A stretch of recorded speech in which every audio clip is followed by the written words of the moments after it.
Hello, thanks for watching this video where I will be sharing with you every week some homeschooling tips and tasks. This will save you some planning time and engage your children fully in their education so they can learn with ease, joy, and fun. I have put together some few principles. These are not written anywhere for anybody, and these are they are not for anybody to have to follow. These are my views, my ways of thinking about education, which I like to start to share with you. First, I believe that children are the most precious living things you will ever find on the planet. We all start, of course, from there. And if you are that wonderful person you are today, it's because, well, you were a child, and two, of course, you were once precious to your parents. Children also were born to be taught in their most natural environment, which is the home. You know, sometimes it fascinates me as society has grown to believe that children have to go to school, children have to be taught in schools. And I don't know, I mean, I'm not against schooling. You know, I'm passionate about school, and I really do believe that there are various ways of teaching children. But of course, the most natural place to teach them is the home. It is from there that they learn a lot of what they know. It's from the home that we develop and start developing a lot of the principles, a lot of the skills that we all use. Thirdly,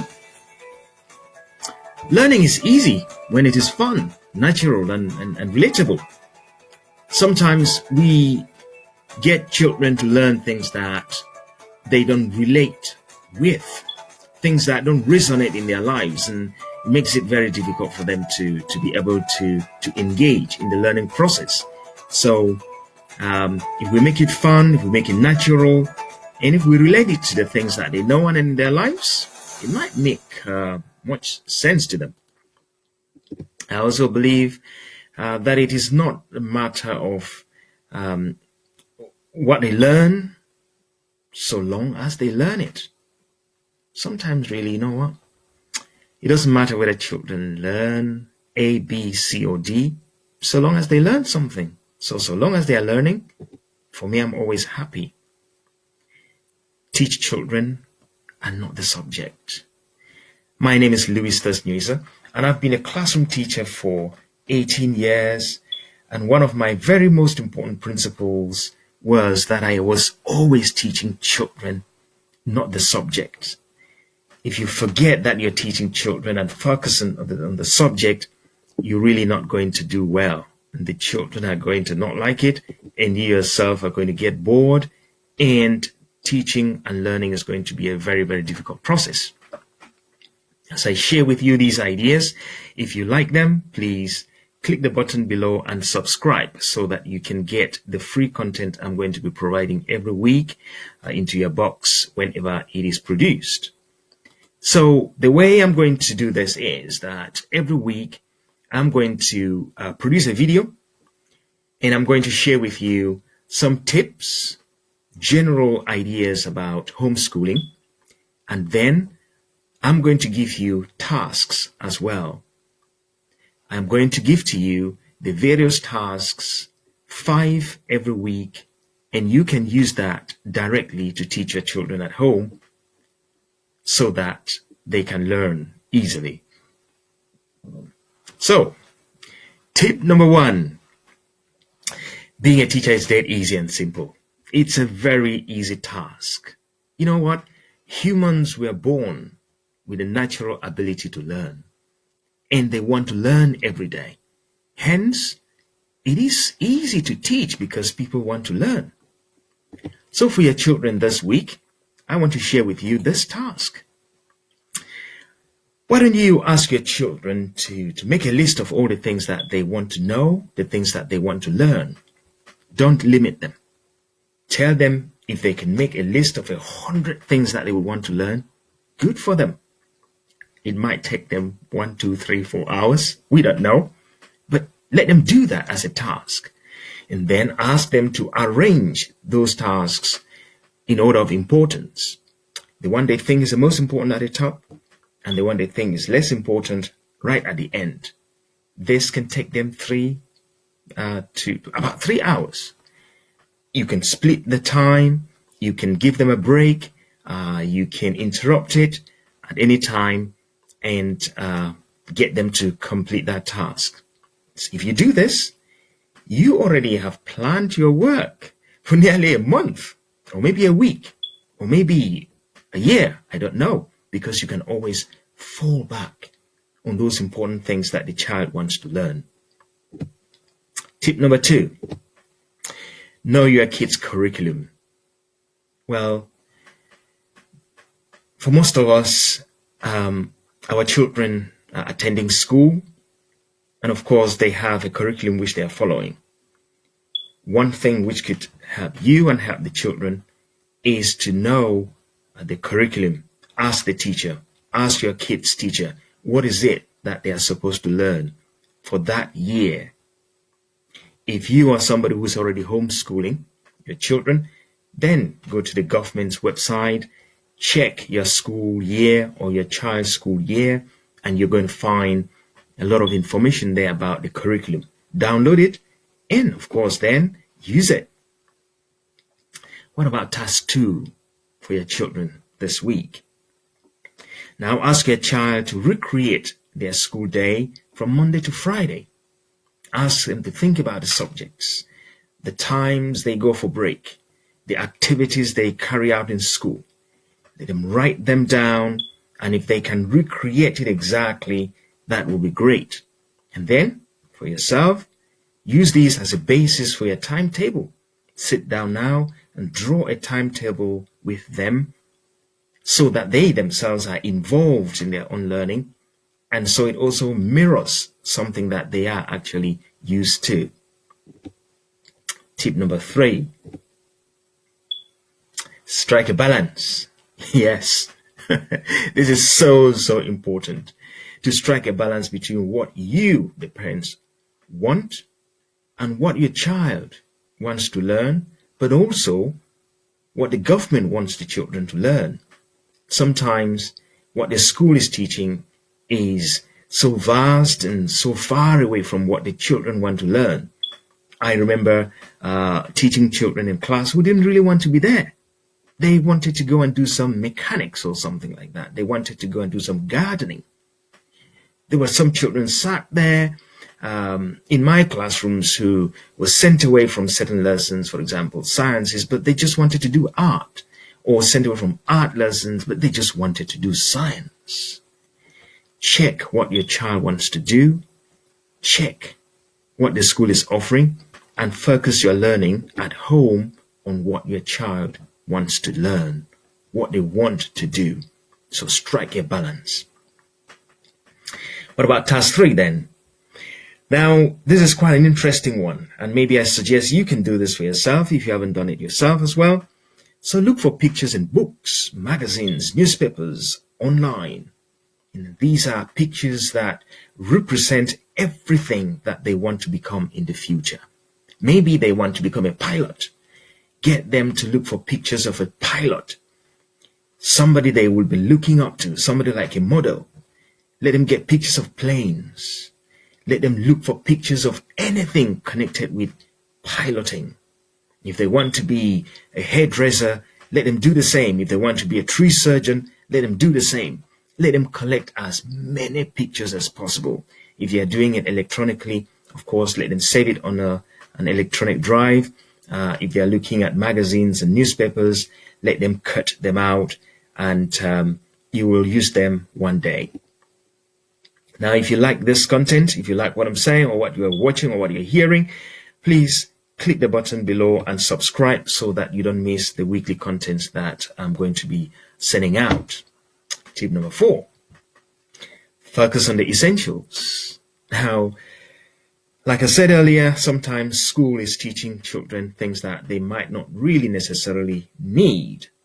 What about you teaching your children at home, especially at this time when everybody is really at home? Teach your children social skills, teach them maths, focus on English and biology.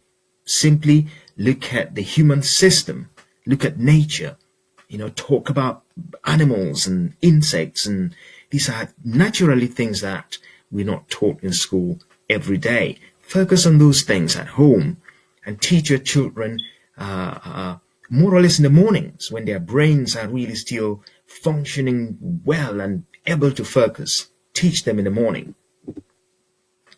What about task number 4? Now, I like your children probably to spend part of their day to create their future them. Tell them to create their future self. On my own board, for example, if I were a child, I would have had pictures of a teacher or my favorite teacher, or pictures of a teacher I might be looking up to. I might want to be a teacher living in a 6-story house. I might be a teacher driving a Mercedes. I might be a teacher driving a bus to school. I don't know. I might be something else. I might also be a teacher, but I might also be a father. Maybe I want 11 children for a football team. I would have a picture of that. At the end of the day, you want your children to create a poster or a collage of their future self. I tell you, this is so, I've done it with some kids, and they spend the whole day doing this, and their eyes and their hearts and their heads, they were glued on their poster because they were creating, recreating, and modeling themselves for the future. It's a great exercise. Children can do this all day, non-stop, and still enjoy it. But of course, you know what this will do? It will then begin to help the children to look up to a future. Every morning they stand up or they get up from bed, they look at that poster, they remember what they want to become. They remember the skills they need for that. They would remember, or they would know, or it would focus them on certain things that they need to do to be able to become those things. You too can also carry in conversations about, oh yeah, look, you said you wanted to be a sailor. Well, what are the skills you need? You said you wanted to be a surgeon. What are the skills you need? These can generate very interesting dinner conversations, and of course, your children will love it. Let's look at tip number 5. Do not rush. Do not rush to spend money on homeschooling kids. Okay, well, look, it's important to buy a few things, right?